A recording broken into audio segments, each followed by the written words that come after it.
Hello, friends. I am Chevee. Welcome to my shed. How are you doing today? How's life for you? How's life in your world? I'm good. It is late, like 2100, 9 o'clock, and it's late because I had the girls here tonight, and we had fun and we played games, and that's good.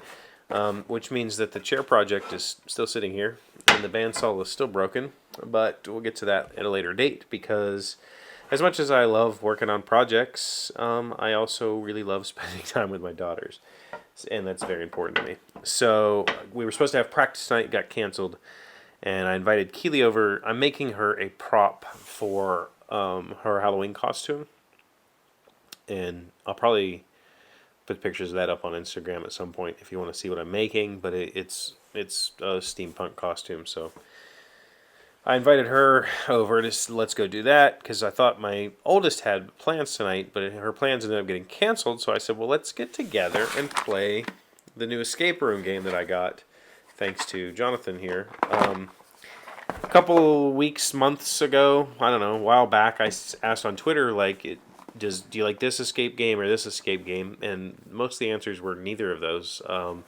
And I think honestly it was Jonathan who said you should try the exit games from Cosmos. Um, and I'm glad he said it. So when he said that, I went out and I picked up the Mysterious Museum. Now this isn't like I'm not going to do a full review here. I will talk about these on the gaming channel once I start spinning it up a little more, but it's hard to talk about these types of games or these games in particular because I can't tell you a whole lot about it or else it spoils the whole fun of it. But the cool part about these games are that these are one and done. So you basically pay $15, you play the game, and you throw it away because you can't ever play it again. I guess if you were like super smart, you could do some of it without destroying bits and pieces. But I'd say the vast majority of people who would play these games are going to actually cut or modify parts of the game, irreversibly modify parts of the game. So I picked up Mysterious Museum on my own because I saw that I wanted something with a kind of a lower difficulty rating but a high customer rating or player rating because, I figured playing with the kids, I hadn't done an escape room with them before, and I didn't know what their skill level was. So I said, we'll start with like a basic. So I started with the Mysterious Museum, and it took us like, I don't know, an hour and 10 minutes or something like that to get through it, and it was a blast. The way these games work, what makes these games work, this is an escape room in a box. It's got all these cool little visual puzzles. It's got, tangram type things. It's got logic puzzles. It's got code puzzles, like number puzzles, that sort of stuff, all built into a little booklet, a little code wheel, and a deck of cards. And so you get a clue that has a certain symbol on it, and you try to figure out a 3-digit code for that symbol. Put that in the code wheel. The code wheel tells you to look through this deck of cards. You get a card that either tells you whether the code was good or maybe good or bad, and then you go from there. If it was maybe good, it'll tell you to seek out another card based on some other information. You go grab that card. If that's correct, then you essentially get more clues for the next puzzle, and you just unlock these puzzles kind of in order. We had a blast, so I put some on my Amazon wish list, which Jonathan sent yesterday. If you watched yesterday's episode, he sent Abandoned Cabin, which I didn't realize.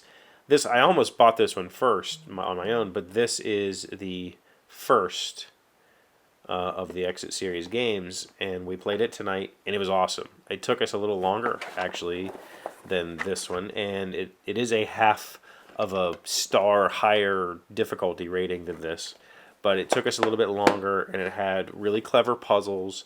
The puzzles oftentimes include the box, include like places that you have to look for stuff in places you wouldn't have thought to look, which is really fun because it's not just a deck of cards and a code wheel. It's visual puzzles that you have to assemble or have to kind of think outside the box or inside the box or on the box, which is really, really awesome. So we played tonight and had a blast playing, and I'm really, really, really thankful that I have awesome friends who send me really cool gifts because it gives me some time with the girls. They've been doing escape rooms now for a few months, or maybe I don't know when they started doing them, but they've done a bunch of them this year. They've actually traveled around finding escape rooms to play with their mom.